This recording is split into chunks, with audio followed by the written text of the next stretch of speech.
Hello guys, நான் உங்கள் ஹபி. இது நம்ம எம்படட் தமிழ் சேனல். ஸோ இன்றைக்கி நம்ம என்ன பார்க்க போகிறோம்னா ஆமோட ஃபர்ஸ்ட் வீடியோ, அதாவது ஃபர்ஸ்ட் எபிசோடு தான் பார்க்க போகிறோம். ஸோ வாங்க வீடியோக்குள்ளே போகலாம். ஓகே, எம்படட் சிஸ்டம் எப்படி ரன் ஆகுன்னு பார்த்தீங்கன்னா சாஃப்ட்வேர் ப்ளஸ் ஹார்ட்வேர் ரெண்டும் சேர்ந்தது தான் எம்படட் சிஸ்டம். சாஃப்ட்வேரில் நம்ம என்னென்னலாம் யூஸ் பண்ணணும்னு பார்த்தீங்கன்னா சி++, Python, embedded C and etcetera.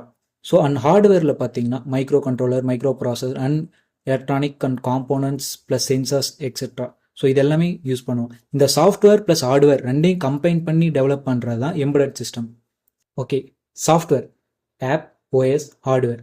இதுக்கு ஒரு எக்ஸாம்பிள் சொல்லணும்னா இவங்க கையில் இருக்க மொபைல் எடுத்துக்கலாம். நீங்கள் இந்த வீடியோ எப்படி பார்த்துட்டு இருக்கீங்க? யூடியூப்பில் பார்க்குறீங்க.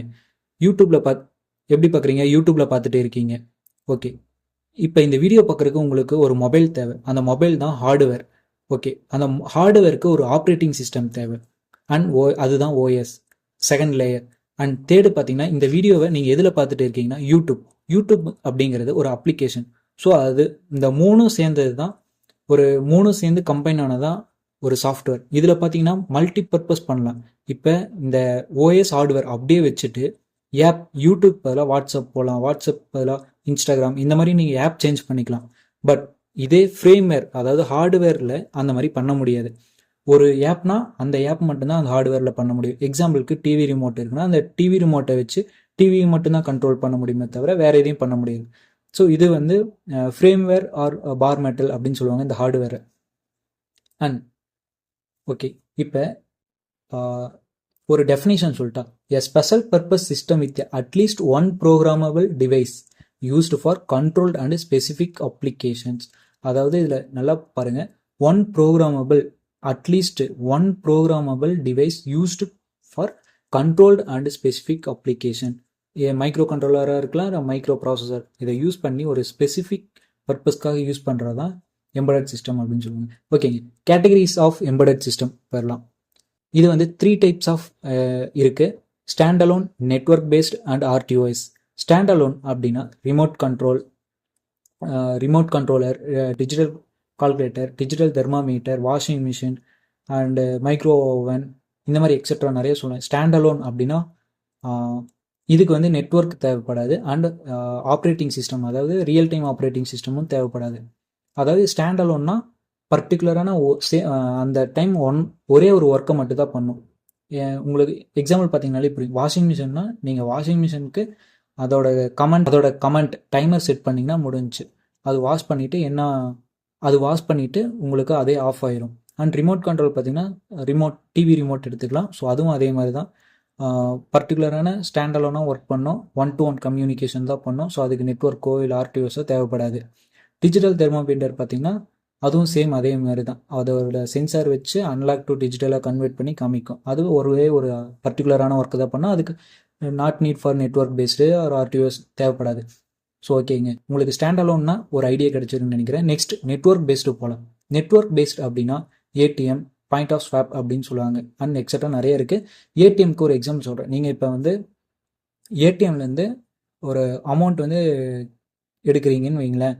நீங்கள் ஏடிஎம்லேருந்து அமௌண்ட் எடுக்கிறீங்க, அப்போது அது ஒரு மிஷின் தான். ஆனால் அந்த மிஷினுக்கு பேக்ரவுண்டில் என்ன தேவைன்னா நெட்வொர்க் தேவை. எப்படின்னா நீங்கள் இங்கே உங்களோட கார்டை உள்ளே போட்டு உங்கள் கார்டை இன்சர்ட் பண்ணதுக்கப்புறம் பின் கேட்கும். அந்த பின்னை போட்டதுக்கப்புறம் இங்கே இருக்க அந்த டிவைஸோட உங்களோட க்ளவுடில் ஸ்டோர் பண்ணி வச்சுருப்பாங்க. அதாவது உங்களோட பேங்க் வந்து உங்களோட டீட்டெயில்ஸு, உங்களோட மணி டீட்டெயில்ஸ் எவ்வளோ இருக்குது எல்லாத்தையுமே க்ளவுடில் ஸ்டோர் பண்ணி வச்சுருப்பாங்க. ஸோ நீங்கள் ஏடிஎம்மில் கார்டை வந்து இன்சர்ட் பண்ணதுக்கப்புறம் இதுவும் இந்த ஏடிஎம்மில் இருக்க டிவைஸும் அந்த க்ளவுடில் இருக்க டேட்டாவும் மேட்ச் பண்ணி பார்க்கும். நீங்கள் கொடுத்த பாஸ்வேர்டும் அந்த க்ளவுடில் இருக்க பாஸ்வேர்டு மேட்ச் பண்ணி பார்த்து அது மூலமாக நெட்வொர்க் பேஸ் பண்ணி தான் உங்களுக்கு மணி கிடைக்கும். ஸோ இது வந்து நெட்வொர்க் பேஸ். அதே மாதிரி தான் பாயிண்ட் ஆஃப் ஸ்வாப் அப்படின்னு சொல்லுவாங்க. அதாவது டிமார்ட், இந்த பாயிண்ட் ஆஃப் ஸ்வாப்னு சொல்லுவாங்க. ஸோ இது வந்து சூப்பர் மார்க்கெட்லலாம் இருக்கும். சூப்பர் மார்க்கெட், டிமார்ட் எல்லாமே எக்ஸட்ரா நிறைய இடத்துல இருக்குது. அதாவது நீங்கள் பர்ச்சேஸ் பண்ணும்போது ஒரு பில் பே பண்ணும்போது உங்களோட கார்டை வந்து ஜஸ்ட் ஸ்வைப் பண்ணால் போதும், ஆட்டோமேட்டிக்காக அது பே ஆகிக்கும். ஸோ இதெல்லாமே நெட்வொர்க் பேஸ் பண்ணி இருக்குது. அண்ட் ஆர்டிஓஎஸ் பார்க்கலாம். ஆர்டிஓஎஸ்ன்னு பார்த்தீங்கன்னா ரியல் டைம் ஆப்ரேட்டிங் சிஸ்டம்னு சொல்லுவாங்க. இது எதுக்கு யூஸ் ஆகுது அப்படின்னா ஒரு சென்சிட்டிவான ஒரு டைமில் யூஸ் ஆகும். எப்படின்னா self driving car and measles, எப்படின்னா செல்ஃப் டிரைவிங் கார்ஸ். ஸோ இது வந்து ஆட்டோமேட்டிக்காக ட்ரைவ் பண்ண ரியல் டைம் ஆப்ரேட்டிங் சிஸ்டம் தேவை. ஸோ இது வந்து ரொம்ப இம்பார்ட்டன்ட். ஸோ அதனால் ஏன் இம்பார்ட்டன்னா அந்த கார் வந்து சென்ஸ் பண்ணணும், அதாவது ஸ்பீடாக சென்ஸ் பண்ணணும், எவ்வளோ கிலோமீட்டர் ஸ்பீட் போகணும், முன்னாடி என்ன வெஹிக்கிள் போயிட்டு இருக்குது, அது எவ்வளோ டிஸ்டன்ஸில் போயிட்டு இருக்குது, இது எல்லாமே சென்சஸ் பண்ண ரியல் டைம் ஆப்ரேட்டிங் சிஸ்டம் தேவை. அண்ட் அதே மாதிரி தான் மிசில்ஸ் ஒரு ஆர்மிக்கு ரொம்ப இம்பார்ட்டன்டானது ஆர்டிஓஎஸ் அப்படின்னு சொல்லலாம். ஓகே கைஸ், இப்போ கேட்டகரி ஆஃப் எம்பெடட் சிஸ்டம் பார்த்தோம். இதில் 3 டைப்ஸ் இருக்குது. இதில் உங்களுக்கு ஒரு ஐடியா கிடச்சிருக்குன்னு நினைக்கிறேன். ஸோ நெக்ஸ்ட் பார்த்தீங்கன்னா micro controller versus microprocessor. So இதில் நம்ம எம்பெடட் சிஸ்டத்துக்கு யூஸ் பண்ண போகிறது மைக்ரோ கண்ட்ரோலர் தான். பட் இருந்தாலும் இந்த மைக்ரோ கண்ட்ரோலருக்கும் மைக்ரோ ப்ராசஸருக்கும் என்ன டிஃப்ரெண்ட்டுங்கிறது தெரிஞ்சுக்கலாம் வாங்க. மைக்ரோ கண்ட்ரோலர் அப்படின்னா சிஸ்டம் ஆன் சிப்னு சொல்லுவாங்க. அதாவது மைக்ரோ கண்ட்ரோலர் அப்படின்னா சிஸ்டம் ஆன் சிப்னு சொல்லுவாங்க. அதே மைக்ரோ ப்ராசஸர் அப்படிங்கிறது சிப் ஆன் சிஸ்டம் அப்படின்னு சொல்லுவாங்க.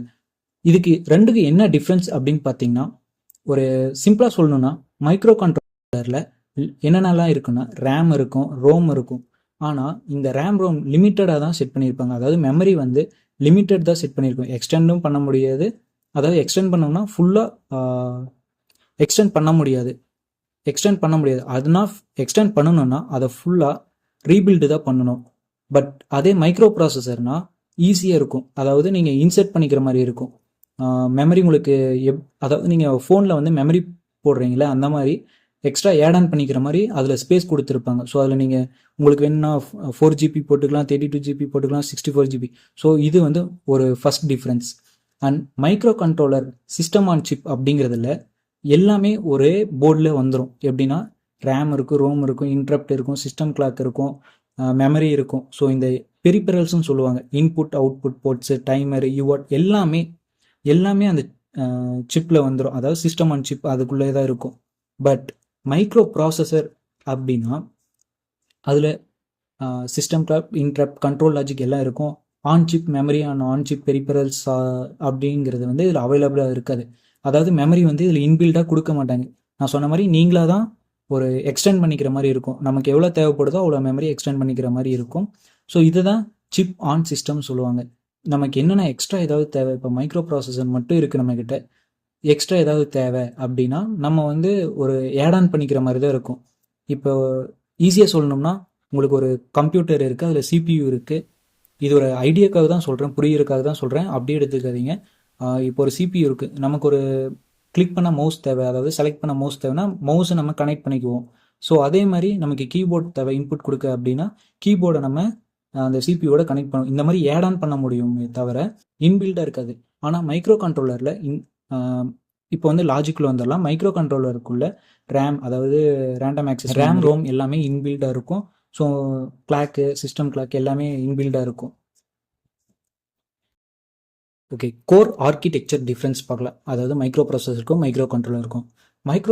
மைக்ரோ ப்ராசஸர் பார்த்தீங்கன்னா வான் நியூமன் ஆர்கிடெக்ட்னு சொல்லுவாங்க. மைக்ரோ கண்ட்ரோல் ஹார்ட்வேர் ஆர்கிடெக்ட்னு சொல்லுவாங்க. ஸோ இதை வந்து நம்ம நெக்ஸ்ட் எபிசோடில் பார்க்கலாம், 2வது வீடியோவாக பார்க்கலாம். அண்ட் செகண்ட் பார்த்தீங்கன்னா மெமரி பஸ் வந்து ஹை பின் கவுண்ட்டில் இருக்கும். எக்ஸ்டர்னலாக நம்ம ஆட் பண்ணிக்கலாம், பட் இதில் அது ஆட் பண்ண முடியாது. அதுதான் கொடுத்துருக்காங்க second point. Mother board and extensive external சர்க்யூட்லாம் இருக்கும், ரிக்வயர் தேவை. அண்ட் இன்னும் மைக்ரோ கண்ட்ரோலருக்கு ஸோ மினிமலான ஒரு சர்க்யூட் இருந்தாலே போதும். ஏன்னா அதில் பர்டிகுலரான ஒரு டாஸ்க்கு இல்லை 2 டாஸ்க்கு தான் பண்ண போகிறோம். ஸோ அது வந்து நார்மலாக இருந்தாலே ஓகே தான், அதுதான் கொடுத்துருக்காங்க. சிஸ்டம் ஆர் ஜெனரலி லார்ஜர், இது and power intensive and more costly. உங்களுக்கே தெரியும் ஒரு மொபைலில் இருக்க ப்ராசஸருக்கும் நார்மலான நம்ம ப்ராசஸருக்கும் என்ன டிஃப்ரென்ஸ்னு. மொபைலில் இருக்க ப்ராசஸர் ஹையாக இருக்கும், அதாவது அதோட பர்ஃபார்மன்ஸ் ஹையாக இருக்கும். ஸோ அதுக்கு ஹையாக இருக்கனால அதுக்கு பவர் கன்சியூமும் அதிகமாக தேவைப்படும். ஸோ அதே மாதிரி காஸ்ட் வைஸும் அது அதிகமாக இருக்கும்.